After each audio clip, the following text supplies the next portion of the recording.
नमस्कार MK classes को स्वागत जी। आमे लॉजिक रो 2 मार्क क्वेश्चन सब डिस्कस करवा जहाँकि आम व्हाट्सएप और टेलीग्राम ग्रुप रे पीडीएफ पठा जाइछि। प्रथम क्वेश्चन होछि परिशेष पद्धति निरसन। पिला माने आमे जानिछे जे मिलोंको 5टी पद्धति मध्यरु परिशेष पद्धति रही अछि। परिशेष पद्धतिर निरसनटी मिल निजे देई नांती। परिशेष पद्धतिर निरसनटी तांको शिष्य जोसेफ देइछंती। तो एही निरसनटी हेउछि जे जहाँ कौनसी घटनार ज्ञात कारण अटे ताहा अन्य एक घटनार कारण होई पारिबो नाही एवं यार संज्ञा होछि मिलोंक मतरे कौनसी एक घटनारू ताहार जेउ अंश गुड़िक पूर्वगामी घटनार कार्य बोली आरोह अनुमान द्वारा पूर्वर जना जाई थाए तेबे सेगुड़िकु बाद देले घटनार अवशिष्ट अंश पूर्ववर्ती परिस्थितिर कार्य अटे। पिला माने जो जिनस पूर्वर जना अछि जे ताहा कौनसी एक कार्यर कारण अटे तेबे ताहा कौनसी नूतन कार्यर कारण होई पारिबो नाही। एहा होछि परिशेष पद्धतिर निरसन। द्वितीय क्वेश्चन निर्दोष न्याय संस्थान कौन? पिला माने आमे जानिछे जे अरिस्टोटलंको सर्वास्ति नास्ति सूत्र बा अरिस्टोटलंको मौलिक सूत्र अनुसार प्रथम संस्थान होछि निर्दोष संस्थान। कारण अरिस्टोटल कहिसंती जे जेउ उक्तिटी समग्र जाति उपरे प्रयोज्य सही उक्तिटी सही जाति अंतर्गत उपजाति किंबा व्यक्ति उपरे मध्य प्रयोज्य। एहा प्रथम संस्थान को ही जना जाउछि। नेक्स्ट क्वेश्चन अनुग स्वीकृति भित्तिक दोष कौन? तेबे भावात्मक मिश्र प्राकल्पिक जुक्ति रे जदि आमे पक्षावयवरे अनुग को स्वीकार करू एवं सिद्धांत रे पूर्वक को स्वीकार करू तेबे अनुग स्वीकृति भित्तिक दोष जात हुए। पिला माने एहा होछि मिश्र प्राकल्पिक जुक्तिर नियमर व्यतिक्रम। उदाहरण स्वरूप जदि सूर्य उदय हुए तेबे आलोक हुए। पक्षावयव आलोक होइछि अतएव सूर्य उदय होइछि। एहा एक दोष। नेक्स्ट क्वेश्चन रूपांतरीकरण कहिले कौन बुझ?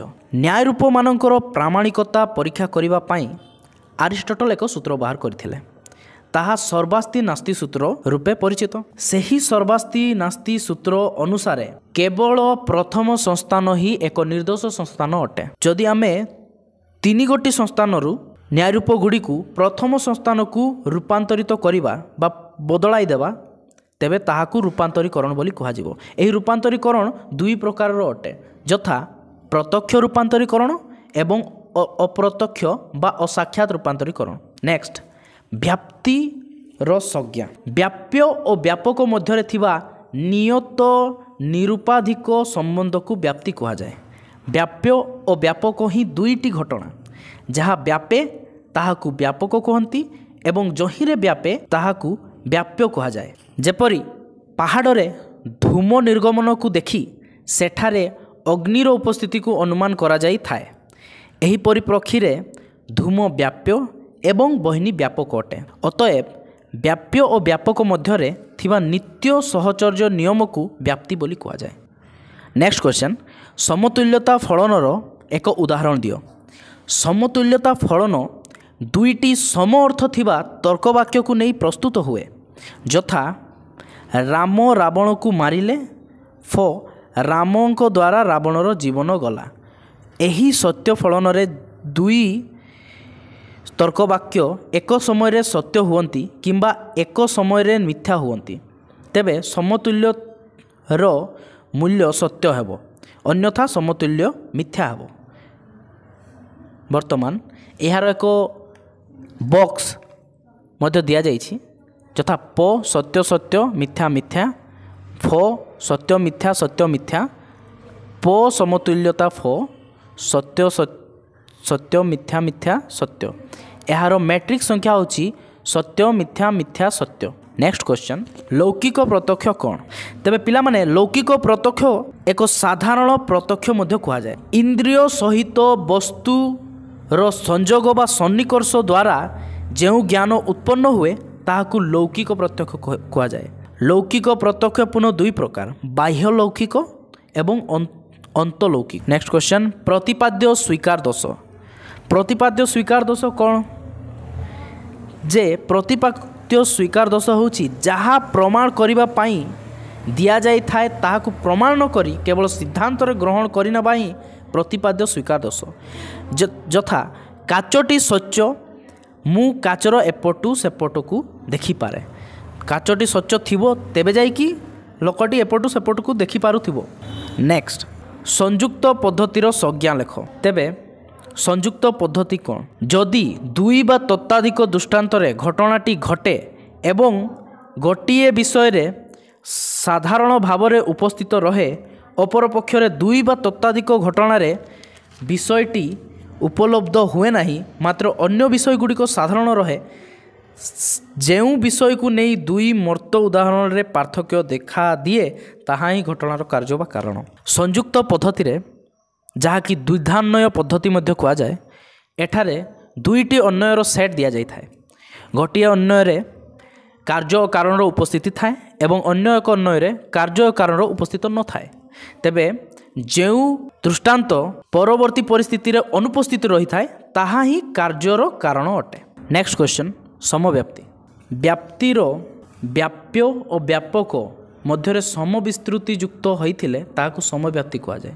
ଏଠାରେ ଗୋଟିଏ ପଦର ସ୍ଥିତିରୁ ଅପରଟିର ସ୍ଥିତି ଅନୁମେୟ କରାଯାଏ। ଧୂମରୁ ବହ୍ନିକୁ ଅନୁମେୟ କରାଯାଏ। ଆର୍ଦ୍ର ଇନ୍ଧନଯୁକ୍ତ ବହ୍ନିରୁ ଧୂମ ଅନୁମେୟ କରାଯାଏ। ଏଣୁ ଧୂମ ଓ ବହ୍ନି ମଧ୍ୟରେ ଥିବା ନିୟତ ସହଚର୍ଯ୍ୟ ସମ୍ବନ୍ଧକୁ ସମବ୍ୟାପ୍ତ କୁହାଯାଏ। ଉଦାହରଣ ସ୍ୱରୂପ, ସମସ୍ତ ମଣିଷ ବିଚାରଶୀଳ ପ୍ରାଣୀ ଅଟନ୍ତି। ଏଠାରେ ବିଚାରଶୀଳ ପ୍ରାଣୀ କହିଲେ କେବଳ ମନୁଷ୍ୟକୁ ହିଁ ବୁଝାଯାଏ। ଅର୍ଥାତ୍ ବିଚାରଶୀଳ ପ୍ରାଣୀର ବ୍ୟାପକତା ଯେତେ, ମନୁଷ୍ୟର ବ୍ୟାପକତା ମଧ୍ୟ ସେତିକି। ଜଗଜ ପ୍ରତ୍ୟକ୍ଷ। ଜଗଜ ପ୍ରତ୍ୟକ୍ଷ କ'ଣ? ତେବେ ଯୋଗ ଶକ୍ତି ଅଥବା ଅଲୌକିକ ଶକ୍ତି ମାଧ୍ୟମରେ ଅତୀତ, ବର୍ତ୍ତମାନ ଏବଂ ଭବିଷ୍ୟତ ସମ୍ବନ୍ଧରେ ଜ୍ଞାନ ହାସଲ କରିବାକୁ ଜଗଜ ପ୍ରତ୍ୟକ୍ଷ କୁହାଯାଏ। ସାଧନା ବଳରେ ଯୋଗୀ ଋଷି ନିଜର ଦିବ୍ୟ ଚକ୍ଷୁ ସାହାଯ୍ୟରେ ତିନି ଲୋକର ଜ୍ଞାନ ହାସଲ କରିଥାନ୍ତି। ଏହି ପ୍ରକାର ପ୍ରତ୍ୟକ୍ଷକୁ ଜଗଜ ପ୍ରତ୍ୟକ୍ଷ କୁହାଯାଏ। ନ୍ୟାୟ ଦର୍ଶନ ଏହି ଜଗଜ ପ୍ରତ୍ୟକ୍ଷକୁ ବେଦାନ୍ତ ଦର୍ଶନ ସ୍ୱୀକାର କରେ। ନେକ୍ସଟ କ୍ୱେଶ୍ଚନ୍, ଚଳ ପ୍ରତୀକ। ଚଳ ପ୍ରତୀକ କ'ଣ? ଯେଉଁ ପ୍ରତୀକ ଗୁଡ଼ିକର ମାନ ଅସ୍ଥିର ଅର୍ଥାତ୍ ପରିବର୍ତ୍ତନଶୀଳ ତାହାକୁ ଚଳ ପ୍ରତୀକ କୁହାଯାଏ। ଯେପରିକି ଏକ୍ସର ମୂଲ୍ୟ 1 ନେବା ବେଳେ ଅନ୍ୟ କେହି ଏକ୍ସର ମୂଲ୍ୟକୁ 10 ମଧ୍ୟ ନେଇପାରେ, ଏକ୍ସର ମୂଲ୍ୟକୁ 15 ମଧ୍ୟ ନେଇପାରେ। ତେଣୁ ଏକ୍ସ ବା କ, ଖ, ଗ ଏମାନଙ୍କର ମାନ ସର୍ବଦା ପରିବର୍ତ୍ତନଶୀଳ ହେଉଥାଏ। ତେଣୁ ଏଗୁଡ଼ିକ ହେଉଛନ୍ତି ଚଳ ପ୍ରତୀକ। ପରବର୍ତ୍ତୀ କ୍ୱେଶ୍ଚନ୍ ହେଉଛି ସ୍ଥିର ପ୍ରତୀକ। ଯେଉଁ ପ୍ରତୀକର ମାନ ସ୍ଥିର ବା ଅପରିବର୍ତ୍ତିତ ରହିଥାଏ ତାହାକୁ ସ୍ଥିର ପ୍ରତୀକ ବୋଲି କୁହାଯାଏ। ଯଥା ଗାଣିତିକ ଚିହ୍ନ, ଏଗୁଡ଼ିକର ମାନ ସର୍ବଦା ଅପରିବର୍ତ୍ତିତ ରହିଥାଏ। ନେକ୍ସଟ କ୍ୱେଶ୍ଚନ୍, ସାମେଷ୍ଟ୍ରେସ୍ର ସାକ୍ଷାତ ରୂପାନ୍ତରୀକରଣ ଲେଖ। ତେବେ ସାମେଷ୍ଟ୍ରେସ୍ର ସାକ୍ଷାତ ରୂପାନ୍ତରିତ ରୂପ କ'ଣ ହେବ? ସାମେଷ୍ଟ୍ରେସ୍ର ସାକ୍ଷାତ ରୂପାନ୍ତରିତ ରୂପ ସେଲାରେଣ୍ଟ ହେବ। ସାମେଷ୍ଟ୍ରେସ୍ର ପ୍ରଥମ ଅକ୍ଷର ସ ଏବଂ ସେଲାରେଣ୍ଟର ମଧ୍ୟ ପ୍ରଥମ ଅକ୍ଷର ସ।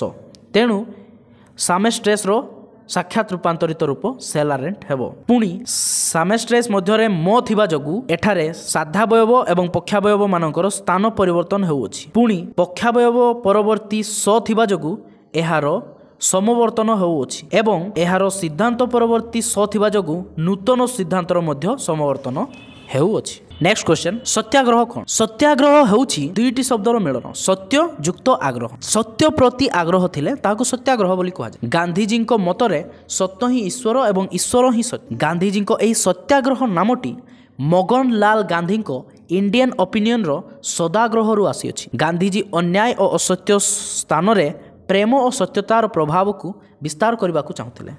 ତେଣୁ ଗାନ୍ଧିଜୀଙ୍କ ଦର୍ଶନରେ ସତ୍ୟକୁ ଲକ୍ଷ୍ୟ ଏବଂ ଅହିଂସାକୁ ଲକ୍ଷ୍ୟର ପଥ ରୂପେ ବିବେଚନା କରାଯାଇଛି। ଏକ ସତ୍ୟାଗ୍ରହୀ ହେବା ନିମନ୍ତେ ଦୃଢ଼ ନିଷ୍ଠାବାନ ଏବଂ ଚରିତ୍ର ଆବଶ୍ୟକ ପଡ଼ିଥାଏ। ସର୍ବଦା ସତ୍ୟ କହିଲେ ବିରୋଧୀଙ୍କ ଆତ୍ମା ଓ ମନରେ ପ୍ରେମ ପ୍ରସ୍ଫୁଟିତ ହୋଇଥାଏ ବୋଲି ଗାନ୍ଧିଜୀଙ୍କର ମତ। ତେବେ ପିଲାମାନେ, ଏଇ ଥିଲା ଆମ 2 ମାର୍କର ସିଲେକ୍ସନ୍। ପରବର୍ତ୍ତୀ ଭିଡ଼ିଓରେ ଆମେ 3 ମାର୍କର ସିଲେକ୍ସନ୍ ମଧ୍ୟ ଡିସ୍କସ୍ କରିବା। ଧନ୍ୟବାଦ।